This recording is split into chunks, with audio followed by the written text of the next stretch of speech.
여러분 안녕하십니까? 한 주간의 교계 뉴스와 함께하는 C채널 리포트입니다. 먼저 첫 소식부터 전해드립니다. 대한민국 제19대 대통령 선거가 이제 40여일 남았는데요. 한국교회도 보수와 진보 가릴 것 없이 정책을 제안하면서 성도들의 관심을 받고 있습니다. 어떤 정책들이 나왔는지 유성훈 기자가 보도합니다. 한국기독교총연합회와 한국교회연합, 한국장로교총연합회 등이 참여하고 있는 한국교회 대선정책연대는 1차 대선정책 포럼을 열고 한국교회가 함께할 대선정책이 무엇인지 논의했습니다. 이날 포럼에서는 동성애 차별금지법 반대와 기독교가 한국사에 끼친 영향과 사실을 공정하게 서술할 것을 요청했습니다. 바른교육교수연합 대표 이용희 교수는 차별금지법이 제정되면 동성애를 죄라고 성경대로 가르치는 교회는 불법 집단이 된다고 주장했습니다. 서울신학대학교 박명수 교수는 정부가 한국교회와 협력해 기독교 역사문화박물관을 만들고 기존의 근대문화박물관에는 기독교를 통한 근대문화 유입에 대해 전시할 것을 요구했습니다. 동성애 차별금지법과 바른 역사 정립과 근대문화 보존에 관한 대선 후보자들의 입장은 대선을 앞둔 1천만 한국교회의 중요한 관심과 선택적 판단 기준이 될 수 있다고 본다. 한국기독교교회협의회는 국민주권 시대를 위한 19대 대선 정책을 제안했습니다. 교회협은 광장과 거리에서 뜨겁게 분출한 적폐청산과 국민주권을 실현하는 정부를 세워야 한다며 그 어느 선거보다 국민의 적극적인 참여가 필요하다고 강조했습니다. 교회협은 한국 사회의 진정한 복음화를 위해 노력해온 전통의 기초에 사회정의와 화해통일, 생태환경과 언론, 교육 등 8개 부문 42개의 정책 과제들을 제안했습니다. 이와 함께 유치원에서 대학까지 무상교육과 공공부문 비정규직 폐지 등 10대 핵심 과제를 제시했습니다. 교회협은 정책이 실행되기 위해 이번 대선에서 하늘의 뜻이 이 땅에서 이루어지기를 기도하는 그리스도인들의 참여와 헌신이 필요하다고 말했습니다. 한국교회가 이어온 독립운동과 민주화운동의 유구한 전통을 계승 발전시켜 정의롭고 평화로운 사회를 향한 한국교회의 책임을 다하는 귀한 기회가 되기를 소망한다. 각 당의 대통령 후보들이 한국교회가 제안한 다양한 정책을 얼마나 수용할지 이목이 집중되고 있는 가운데 한대연과 교회협은 각각 2차 포럼과 정책 홍보 활동에 나선다는 계획입니다. 기독교대한 성결교회 해외선교위원회가 해외선교 40주년을 기념하기 위한 선교대회 및 선교사 대회를 개최했습니다. 이번 선교대회에서는 40년의 행보를 결산하고 앞으로의 도약을 모색했는데요. 김보림 기자가 보도합니다. 말레이시아와 헝가리, 몽골 등 61개의 대형 국기가 예배당으로 들어오자 성도들의 박수가 쏟아집니다. 다시 함께 열방으로를 주제로 개최된 선교대회 기념예배에서는 교단에서 파송한 61개의 나라 608명의 선교사들이 참석해 예배당을 뜨겁게 달궜습니다. 올해로 창립 110주년을 맞는 기독교대한 선결교회가 교단 선교 40주년을 기념하기 위해 이번 행사를 마련했습니다. 1981년 박희성, 김명순 선교사를 태국에 파송한 것을 시작으로 40년이 흐른 지금 총 72개의 나라 982명의 선교사를 파송한 기성은 앞으로 1000여 명의 정식 선교사를 파송할 것을 다짐했습니다. 희생 없이 선교는 없다를 주제로 말씀을 전한 기독교대한 선결교회 여성삼총회장은 교단 선교 40년 행보의 주된 역할로 희생을 강조하며 선교사들을 위로했습니다. 희생이 뒤따른 곳에 복음의 빛이 널리 전파되는 선교가 이루어지는 놀라운 역사가 있습니다. 스데반의 희생 하나 때문에 수많은 사람들이 그리스도 앞으로 돌아오는 놀라운 축복이 있었던 줄로 믿습니다. 해외선교위원회 한태수 위원장은 이번 선교대회는 지나온 40년의 시간을 결산하는 자리라며 현장에서 사역하는 선교사들의 의견이 반영되는 새로운 선교 정책을 만들 것이라고 전했습니다. 이번 선교 정책은 현장의 소리를 많이 반영해서 그들의 목소리를 들어 선교 정책에 많이 반영해서 새롭게 할 예정입니다. 4박 5일간의 일정으로 30일까지 충주와 경주 등에서 진행되는 이번 행사는 선교사들과 함께 선교 방향과 전략 등을 공유할 예정입니다.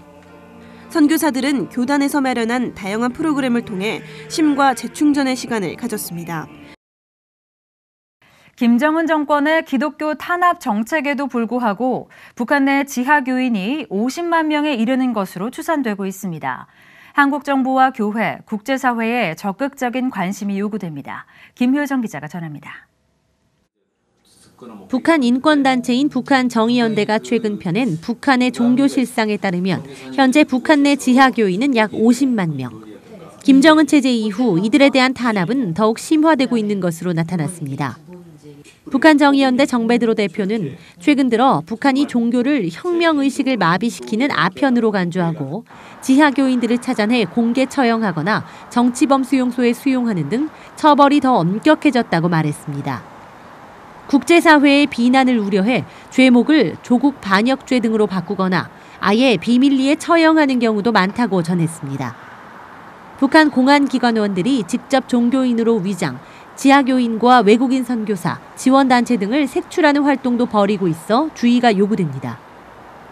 정 대표는 북한에서 여전히 대규모 집회나 설교는 불가능하며 개인 또는 2-3명 정도의 소규모 인원이 성경책을 읽고 기도하거나 찬송하는 수준에 머물러 있다고 전했습니다.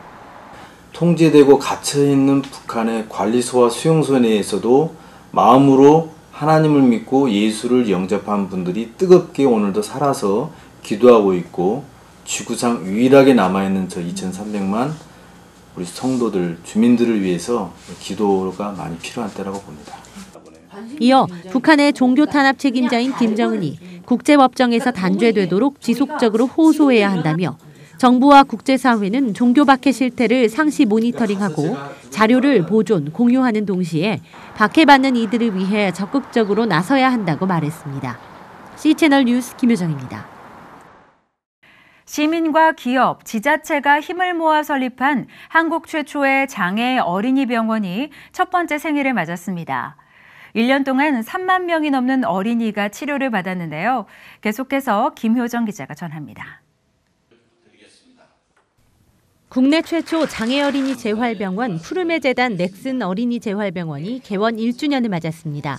첫 진료를 시작한 이후 1년간 3만 6천여 명의 환자가 다녀갔고 대기 환자만 800여 명에 달합니다. 현재 국내에는 장애 아동들이 재활 치료를 받을 수 있는 곳이 턱없이 부족한 실정이기에 전국 30만 장애 어린이를 둔 부모들에게 이곳은 더욱 특별합니다. 통영에 살다가 이사 온 지 이제 한 1년 됐어요. 경상남도에는 병원이 없어요. 고속버스를 타고 애를 매주 다닐 수는 없잖아요. 하지만 늘어나는 적자는 골칫덩입니다. 작년 한 해 생겨난 적자만 30억 원. 성인 재활과 달리 어린이 재활 치료는 기계 대신 치료사의 손이 많이 들어 인건비 부담이 크고 건강보험 수가가 매우 낮습니다. 부모의 부담을 고려할 수밖에 없어 치료비를 다른 병원의 80% 수준으로 책정해 환자가 늘어날수록 적자는 커지는 상황입니다.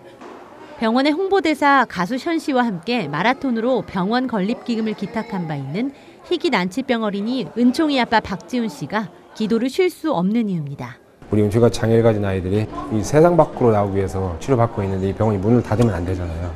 많은 분들이 정말 관심 가져주시고 그냥 기부도 좀 많이 해주셨으면 정말 좋겠습니다.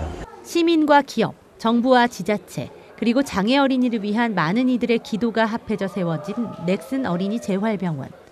기적의 병원이라 불리는 이곳에 다시금 수많은 기적이 일어나길 기대합니다. 예수님의 부활을 기다리는 사순절 기간입니다. 이 기간에는 많은 성도들이 회개와 절제, 경건의 삶에 힘쓰는데요. 놀이 미디어 교육센터는 점점 증가하고 있는 스마트폰과 인터넷, TV 중독 등에서 벗어날 수 있도록 미디어 금식 캠페인을 진행하고 있습니다. 유성훈 기자가 보도합니다. 올해 초 위치 기반 증강현실 모바일 게임 포켓몬고의 열풍이 불면서 스마트폰을 사용하는 인구가 점점 증가한 것으로 나타났습니다. 놀이미디어 교육센터는 우리나라의 스마트폰 이용자들은 하루 평균 4시간 47분을 사용하고 목적 없이 스마트폰을 보는 횟수도 하루 30번 이상이라고 밝혔습니다. 특히 정부 조사 결과 만 10세부터 19세의 30%가 스마트폰 중독이며 10살 미만의 영유아도 스마트폰에 중독된 사례가 많아 심각한 상황이라고 말했습니다.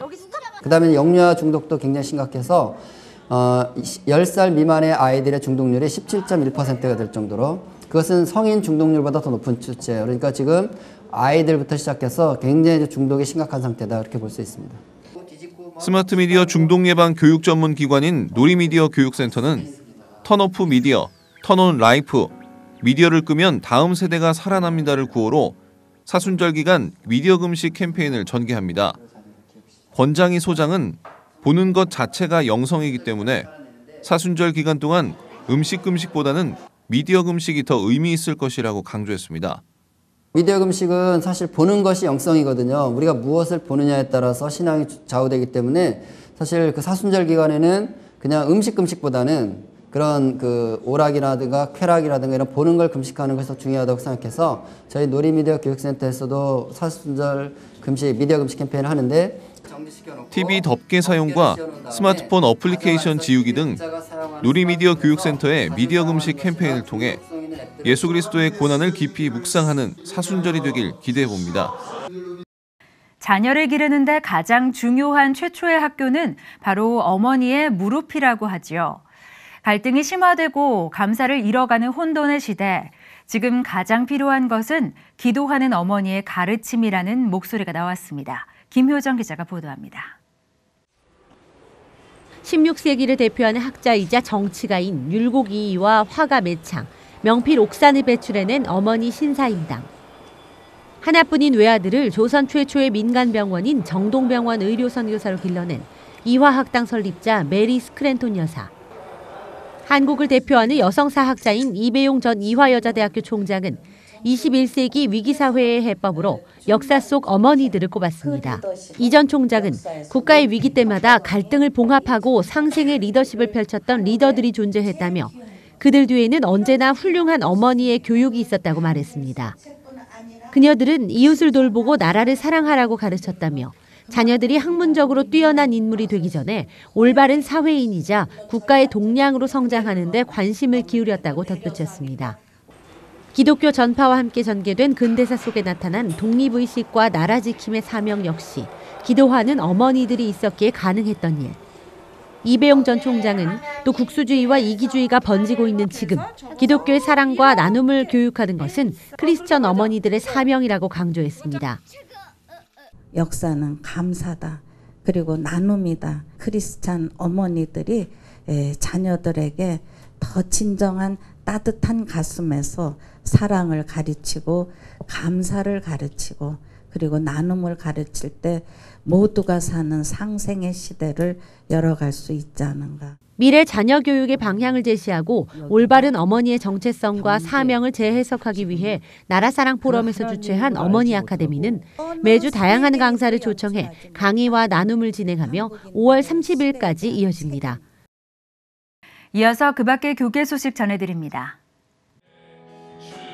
기독교 한국침례회 총회와 경기도 침례교연합회가 구국기도회를 열고 나라와 민족을 위해 뜨겁게 기도했습니다.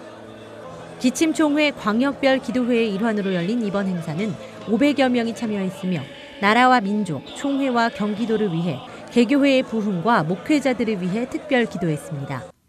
경치면 직전대표회장 반종원 목사는 성령께서 주시는 기도의 능력과 은혜로 근심과 미움이 가득한 이 땅의 치유와 회복을 위해 부르짖자고 설교했습니다. 제4회 대한예수교장로회 통합 예비역 군종 목사 및 군선교 정책 세미나가 한국기독교연합회관에서 열렸습니다. 이날 행사에는 예비역 군종 목사와 현역 군종 목사, 총회 군경 교정선교부 등 100여 명이 참석했습니다. 부총회장 최기양 목사가 하나님께 시선을 집중하고 하나님 말씀에 절대 순종해야 한다고 설교했습니다. 이어서 군선교 동향과 여성 군종 목사 현황 등을 주제로 한 군선교 정책 토의가 진행됐습니다. 한국교회 연구원이 참여와 변혁을 통한 희망으로를 주제로 한국교회개혁 구사선언에 대한 기자회견을 개최했습니다. 이날 발표된 선언문은 참여와 교회, 지도자 분야 등 모두 9장 94개로 작성됐습니다.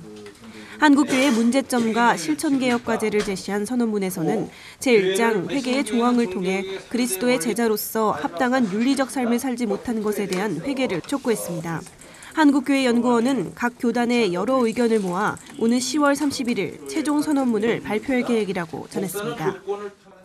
서울대학교 서희종 교수가 호스피스 완화 의료국민본부 제4차 토론회에서 정부는 호스피스 완화 의료정책과 관련해 현실에 맞는 정책 수립과 재정적 자원 확보를 촉구했습니다. 서 교수는 오늘 8월에 시행될 예정인 호스피스 완화 의료 및 임종 과정에 있는 환자의 연명 의료 결정에 관한 법률의 문제점은 현실을 무시하는 규제들이라며 호스피스 현장에 맞는 정책을 시행해야 한다고 주장했습니다. 이번 토론회를 마련한 호스피스 완화 의료국민본부는 2015년 결성됐으며 호스피스 의료법의 중요성을 새롭게 인식하는 계기를 마련하기 위해 강연과 영화제 등을 진행해왔습니다. 다일 공동체가 2005년 지진으로 피해를 입은 네팔을 방문해 무너진 교회의 재건을 돕고 성도들을 위로했습니다. 마라나타 교회와 너빈 교회 등 총 10개의 교회 복구에 나선 다일 공동체는 약 2억 원을 들여 무너진 교회를 복구했습니다. 마라나타 교회 연합집회에서 최일도 목사는 네팔 성도들을 위로하는 희망의 메시지를 전했습니다. 연합집회에 참석한 네팔 성도들은 지진으로 삶이 무너지고 파괴됐지만 예배에 참석해 우리를 위로하시는 하나님을 만났다고 고백했습니다. 다일 공동체는 재건한 10개의 교회를 위해 성경 보급과 부흥의 개최 등 지속적인 사역을 펼칠 계획이라고 전했습니다. 기독교 윤리실천운동이 교회에 지켜야 할 공직선거법과 2017년 공명선거운동을 소개하는 기자회견을 열었습니다. 기윤시 상임집행위원인 이상민 변호사는 후보자가 평소 다니지 않는 교회에 가서 기도와 간증, 발언 등을 통해 자신을 홍보하면 공직선거법을 위반한 것이라며 교회와 후보자가 신중하게 대처해야 한다고 지적했습니다.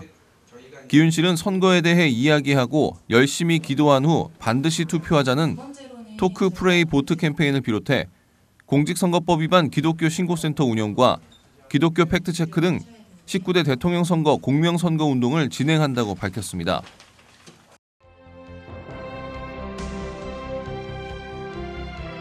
한국기독교총연합회가 성명을 통해 9명의 세월호 미수습자의 조속한 수습을 촉구했습니다. 또 한국교회와 성도들에게도 피해 가정에 대한 기도를 요청했습니다. 세계 한국인 기독교총연합회가 오는 29일부터 매월 마지막 주 수요일 3일 저녁 예배와 기도회를 개최합니다. 세기총은 분단된 남북한이 하나 될 때까지 통일을 위한 기도운동 등을 펼쳐나갈 것이라고 밝혔습니다.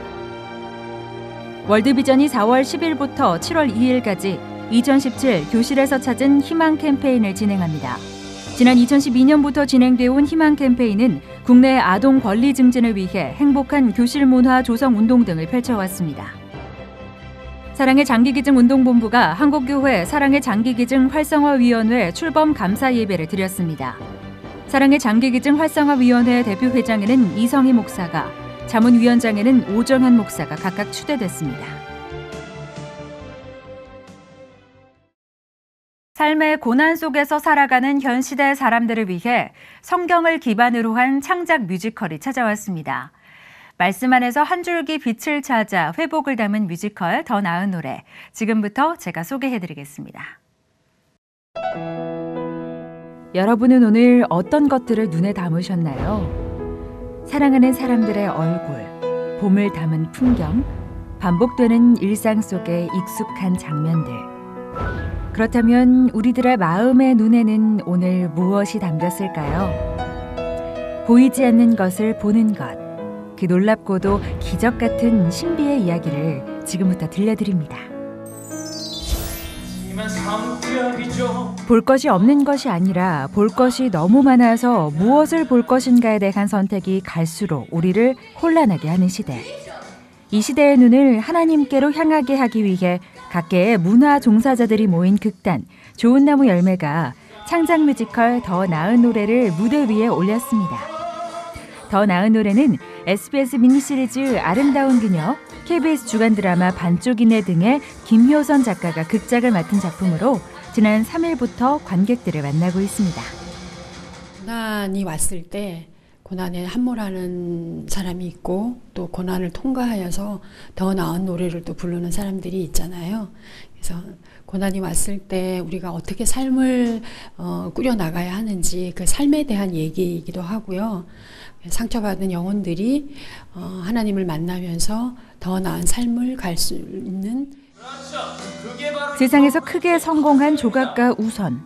하지만 오직 한 가지, 돈만을 추구하던 우선은 세상을 너무 사랑한 나머지 스스로 괴물이 되어버리고 마는데요. 내가 원래 이상한 종자인 줄 알았지만 아니 어떻게 자기 아빠 장례식도 안 갈 수가 있냐? 진짜 미친 거 아니야? 와, 진짜. 그러던 어느 날 점차 눈에 이상이 생기고 있음을 느낀 우선은 결국 병원에 실려가게 되고 갈수록 시야가 좁아지는 망막색소 변성증이라는 진단을 받고 맙니다. 이 드라마를 보강할 수 있는 어떤 연극적인 요소가 무엇이 있을까? 그래서 연극적인 비유와 그리고 여러 가지 언어들을 굉장히 많이 사용했고 그냥 소비로 끝나는 것이 아니라 공연이 끝났을 때 관객들이 다시 재생산되어지는 마음속에서 그래서 관객들도 보시는 분들도 영혼이 좀 바뀌어지고 변화될 수 있는 뮤지컬 더 나은 노래는 각 분야에서 달란트를 갖고 활동하고 있는 기독교인들이 모여 완성된 작품인데요. 뮤지컬 어워드 소극장 뮤지컬상을 수상한 박상우가 직접 연출과 주인공 우선 역을 맡았고요. 이 밖에도 SBS 드라마 너의 목소리가 들려, 뮤지컬 레미제라블, 캐츠, 영국 로미오와 줄리엣 등에서 다양하게 활동을 해온 장희용, 최미용, 임현빈, 김창규, 김명희, 황희진 등의 배우들이 뛰어난 연기력을 선보이며 작품의 몰입도를 높이고 있습니다. 개인적으로 좀 많이 지쳐있고 고갈되어 있는 상태에서 이 작품을 들어오게 돼서 연습 과정이나 공연 과정을 통해서 굉장히 많은 치유와 회복을 경험을 했어요. 연습 과정 속에서 항상 큐티를 하고 말씀을 나누는 시간이 있었어요. 근데 다른 곳에서는 그런 걸 할 수가 없잖아요. 여기서 큐티를 나누고 말씀 묵상하니까 같이 믿음이 통하게 되고 같이 생각이 통하게 되고 그러면서 이 작품 속에 더 스며들고 녹아들 수 있었던 것 같아요. 특히 100분간 이어지는 뮤지컬 더 나은 노래는 빛의 뮤지컬이라는 이름처럼 빛을 매개로 한 상징적 메시지들을 전달하고 있는데요. 여기에 연극적인 요소를 살린 대사들과 뮤지컬의 처음부터 끝까지 흘러가는 약 20곡 정도의 아름다운 창작 넘버들이 작품과 어우러지며 관객들의 마음을 움직이고 있습니다. 저도 그렇고 우리 희재 감독님도 그렇겠지만 어쨌든 저희 내용 자체가 복음이잖아요. 네. 그러니까 저희 안에 있는 그런 복음에 대한 것들을 좀 많이 담아내려고 노력했던 것 같아요. 네. 인생의 절벽 끝에 섰을 때, 앞이 보이지 않을 때 우리는 좌절하고 모든 것을 내려놓을 때가 있습니다. 하지만 그때 눈을 감고 가만히 귀를 기울여 보면 더 선명하게 보이는 것이, 또 더 뚜렷하게 들리는 것이 있을지도 모릅니다. 우리와 우리 인생의 고통을 치유하고 회복하게 하시는 십자가의 마음을 눈으로 바라보며 사순절을 묵상해 보면 어떨까요? 하나님께서는 우리의 귀에 이전보다 더 나은 노래를 들려주실 테니까요. 절망 속에 있던 우선의 귀에 들린 더 나은 노래처럼 말이죠. 빛의 뮤지컬 더 나은 노래, 정말 따뜻하고 환한 빛이 있는 작품입니다. 편하게 오셔서 감동 많이 받으시고 회복되고 치유되셔서 가셨으면 좋겠습니다. 빛의 뮤지컬 더 나은 노래 많이 많이 보러 와주세요. 더 나은 노래 파이팅! 많이 보러 오세요. 빛의 뮤지컬 더 나은 노래는 오는 5월 7일까지 대학로 여우별 시어터에서 만나실 수 있습니다. 세상은 여전히 소란하지만 우리는 고난주간을 앞두고 더 깊은 묵상으로 들어가게 되는 데인데요. 새로 시작되는 4월도 은혜 가운데 복된 출발하시기 바랍니다. 오늘 순서는 여기까지입니다. 저는 다음 시간에 인사드리겠습니다. 시청해주신 여러분 고맙습니다.